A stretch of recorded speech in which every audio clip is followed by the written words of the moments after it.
For interns to obtain the greatest benefit from their engagement in a patient case, debriefing after the event is important. Case-based discussions are retrospective explorations of clinical cases by interns and supervisors. This video illustrates how to conduct case-based discussions and assess intern performance using the case-based discussion tools developed by the Australian Pharmacy Council.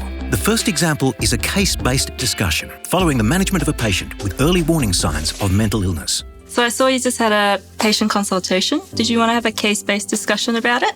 Yeah, so the conversation itself went well, but I did have a few questions I'd like to clarify with you. Yep. So the patient's name was Brad. He was a 37-year-old male and he came in requesting valerian. So he was wanting it to treat symptoms of worry and anxiety that he's been experiencing for the best part of 6 months. So he hasn't tried anything before, nor has he seen anyone about the current issue. So he's experiencing symptoms of feeling on edge. He's quite tired and he's finding disruptions in his sleep. So the persistent symptoms described by the patient could indicate something like an anxiety disorder, which has yet to be diagnosed. So I referred him to seek further medical advice from his regular medical practitioner on the issue. Here, the intern has chosen to structure the case using ISBAR: identify, situation, background, assessment, recommendation. This is an example of a simple and effective approach to case presentation. Did you look for any evidence behind the valerian or complementary medicines? So I used the APF, so the Australian Pharmaceutical Formulary and Handbook, and the information on valerian suggested that it's not well recommended and there is not sufficient evidence for its use, and it may not be appropriate for this patient. Okay, so it's very important for us to be confident in our recommendation, and using one source is not enough. To provide an evidence-based advice, we need to rely on a variety of resources to support our claim. So it's good that you referred the patient. What's an appropriate time frame for us to let the patient know to get to the GP? So I wasn't particularly sure for this scenario. However, because this patient has had symptoms for approximately 6 months, I'd say within the next week or so would be best. Okay, so it's really important that he understands that it's quite urgent for him to go see the GP. So I think that's an area that we can improve, communicating that key message. Did you consider any other non-drug strategies that we can help him with? I considered a few different options. However, I decided they may mask the symptoms and delay a proper diagnosis for the patient. Okay, so I think the referral was great. There were some missed opportunities. For example, to optimize the patient outcome, we could have recommended some sleep hygiene, relaxation strategies, and some psychosocial interventions. A convenient way to structure feedback for the intern and promote future learning is to use the keep, stop, start approach. So I think your consultation went well. I wrote down 3 points to go through with you. So keep considering those red flags and criteria for referral. That was good. Avoid using just the one resource. It's important for us to consider other evidence-based resources as well. And start considering those non-drug therapy options such as relaxation, sleep hygiene, and those psychosocial interventions just to optimize the patient's outcomes. Yeah, that sounds good. So based on the chat we just had, I think you're progressing well. There's just a few areas for us to work on. We now know where to focus, such as broadening your non-drug recommendation options and improving your communication just so that we're sending those key messages to the patient. So I think you're doing really great, Caitlin. I'm just going to complete your form and we'll just keep these discussions going on. Yeah, sounds like a plan. With a little preparation, a case-based discussion is a simple conversation. I feel like I got out of this a deeper level of learning than if I just completed the patient interaction alone. And after this, I now know what I'm doing well and where I need to improve in the future. I find it usually difficult to assess my interns' clinical judgment and decision making. So it's useful to have these case-based discussions to see how they arrive at their decisions, and in this case, the referral to the GP. So the case-based discussions really help me in seeing their thought process and the thought component in the case. Now let's look at the following example of a case-based discussion, following management of a patient with oral thrush. So I saw Elaine, she's a 68-year-old female, during this morning's pulmonary rehab clinic.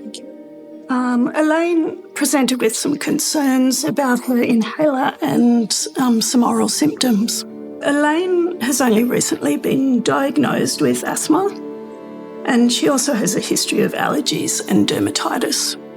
On reviewing Elaine's inhaler technique, I noticed that she really isn't able to coordinate release of the medication and her inhalation. And she's also not rinsing her mouth after her dose. The persistent symptoms that Elaine describes sound most likely like they're due to oral thrush. So I've recommended a spacer and Nilstat oral drops for the treatment, and also rinsing following use of the inhaler. So that was a good case. Shall we discuss it? Sure. Yeah. So in what circumstances should we refer a patient to the GP for oral thrush? Well, if there are systemic symptoms, so if the patient feels generally unwell, if the symptoms last longer than about 14 days, and if they were pregnant or breastfeeding. So how long should we recommend the patient to take Nilstat for their oral thrush? Or until the symptoms resolve. And maybe for about 48 hours after the symptoms have resolved. So I see you're not quite 100% sure about that.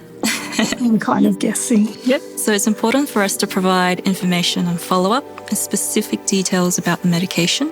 Is there any other medical conditions that you can think of that might increase their risk of oral thrush? Oh, maybe diabetes? So I think you're on the right track. We just need to focus more on improving your understanding of all these medical conditions, especially with how they might increase the risk of oral thrush.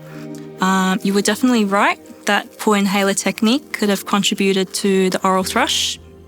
Your feedback doesn't need to be an essay. After all, it's a workplace-based assessment. Again, a convenient way for the preceptor to structure feedback and promote learning is to use the keep, stop, start approach. It's as simple as that. So that was a good case. I think our discussion went well. I wrote down a few notes here to share with you. So firstly, keep taking a thorough patient history and considering non-drug solutions that can assist our patient, such as improving inhaler use. Avoid providing general information about medicines, but focus on their specific instructions, such as duration. Start considering comorbidities, such as poorly controlled diabetes, that may be the cause of presenting symptoms. So based on our chat, I think you're progressing well, but there's just some areas to improve. But we know now which areas to focus on. So such as, how other medical conditions play a role in increasing the risk of oral thrush, and some counselling points relevant to the individual patient. Thank you so much. That's really helpful. No worries.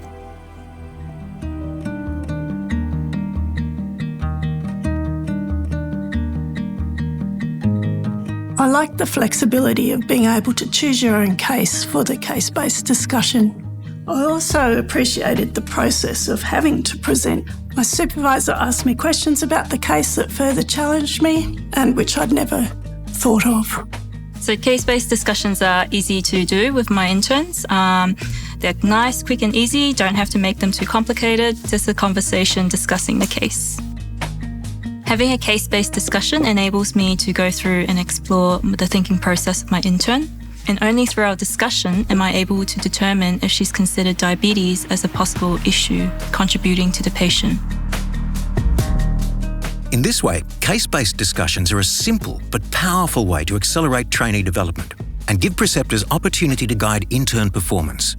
For more information on case-based discussions, visit the APC website at pharmacycouncil.org.au.